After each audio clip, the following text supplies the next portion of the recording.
G'day guys. Well, I'm out here on the Parramatta River today.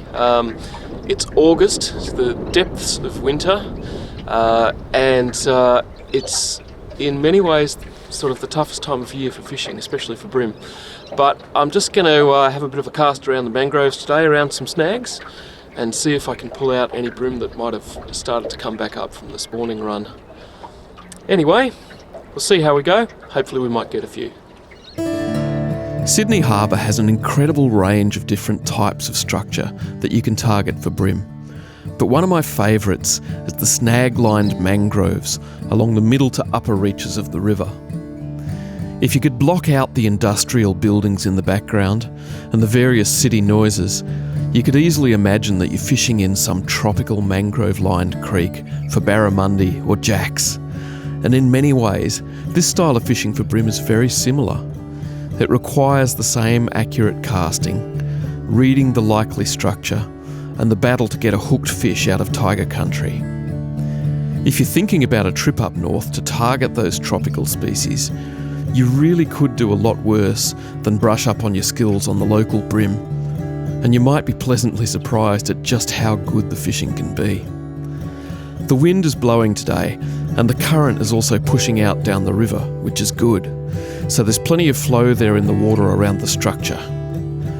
You'll usually want to cast to the upstream side of the good snags and let the current drift it down towards the structure. Then retrieve it along the face of the snag like a fleeing prawn just before the current carries it right into the snag. Any shady little gaps in between the trees are also well worth a cast. I like this style of fishing on the top half of the tide when there's plenty of water around the snags. But if you are around at low tide, use the time to survey which snags have good underwater structure, and particularly which snags remain submerged at all stages of the tide. Those will tend to be the prime snags to fish when you come back on higher water. Yes. Oh, that's a nice fish.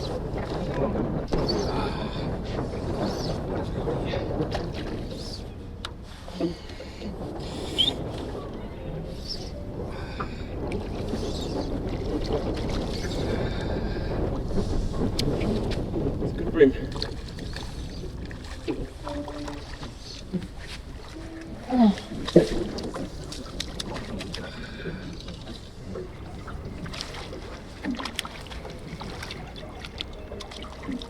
Oh, yes. He's a beauty. Wow. Wow.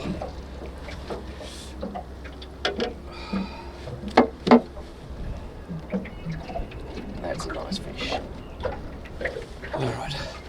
Look at this, guys. This is a beautiful, beautiful big yellowfin bream. He had that tube fly just pinned just in the corner of his mouth there. And that's kind of winter fishing for bream. Tends to be fewer numbers, but the fish that you do get can be real quality fish like this guy. This is a lovely fish. Yeah, so he was just sort of working along the edge of the mangroves there. Right, well, that's a good start. Let's keep going. I'll just get a measurement on him. Alright, he's 36 centimetres to the tip. That guy, that's a pretty good bream. Alright, put him back. Place him down here. There we go. Oh, there, mate.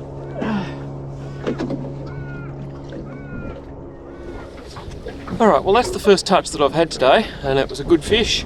Haven't had any little taps or anything. Haven't seen any little ones. This is what I'm fishing today, guys. It's a little tube fly. It's a shrimp pattern with rabbit strip and a couple of legs. And yes, the advantage of the tube fly is it puts the hook right on the end there, so you don't tend to get all the short strikes. Anyway, and it hooks them nicely in the corner of the mouth and cleanly. So, yeah, good start. Let's see if we can get another one. The yellowfin bream that we get here in Sydney Harbour move downriver in winter to spawn, typically around the heads or even outside along the ocean beaches.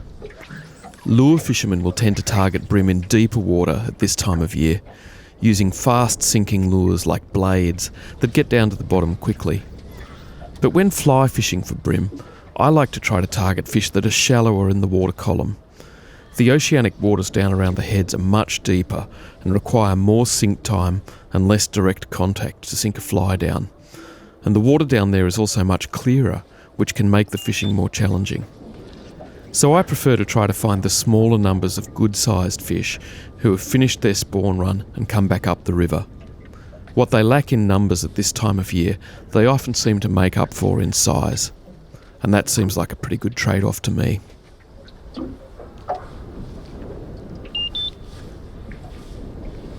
There's a few birds sitting on this snag on the point here. Hopefully that means that it's a spot that aggregates bait. So I'm going to go and fish that pretty well. I'm just going to work my way down to it.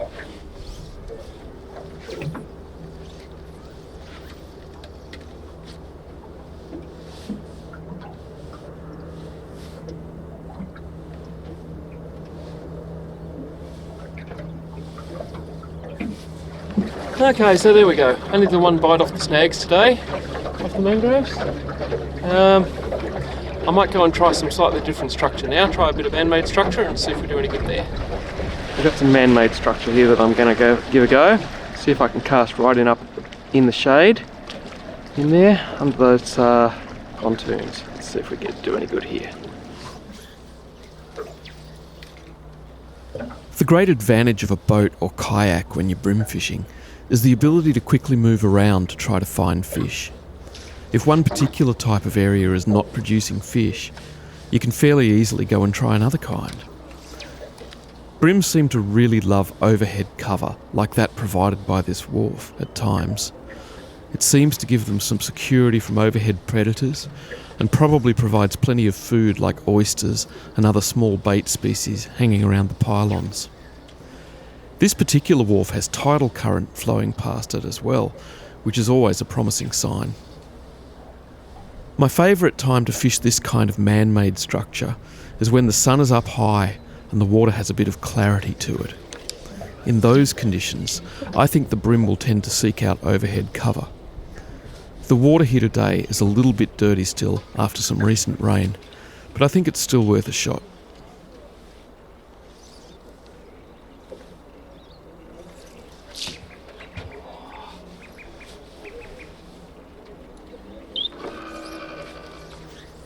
Today, this spot produced a few possible half-hearted hits, but no solid hookups, unfortunately. Alright guys, we've got another spot here we're going to try. Under this wharf around the pylons. Let's see if we do any good.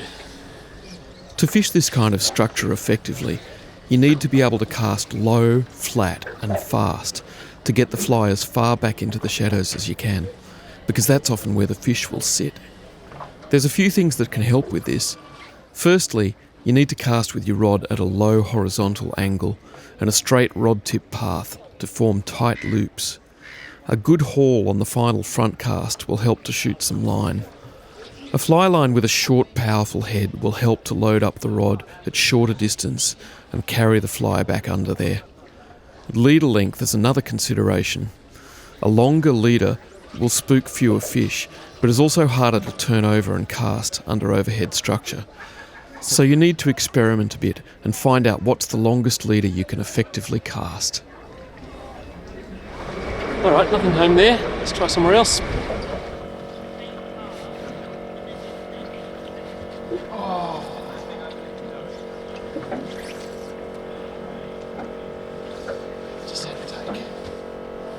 Just had a take and missed it. As it turns out, I didn't miss him. He bit me off. Wiped me off on a rock or something. Yeah, alright, time to re-rig. Alright, I've re-rigged with another little shrimp pattern. This is another tube fly pattern, this one's in tan.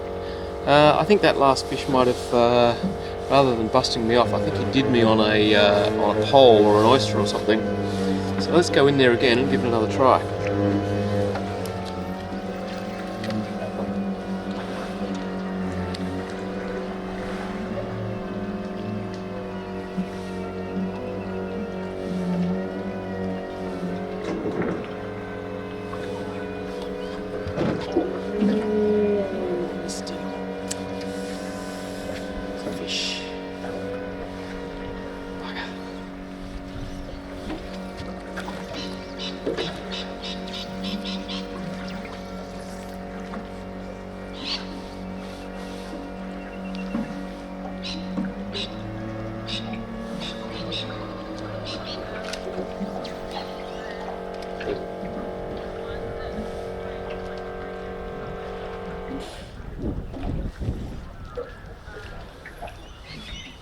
couple of bites from under this wharf, but they're just not sticking.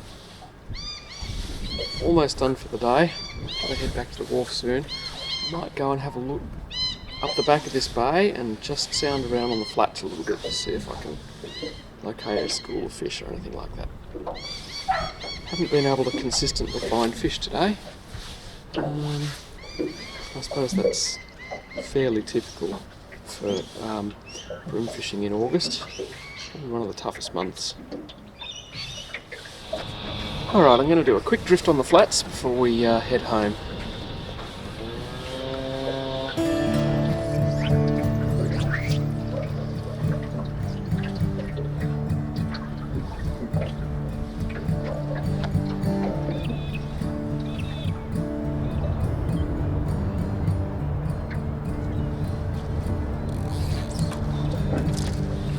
Well, that's it for me today, guys.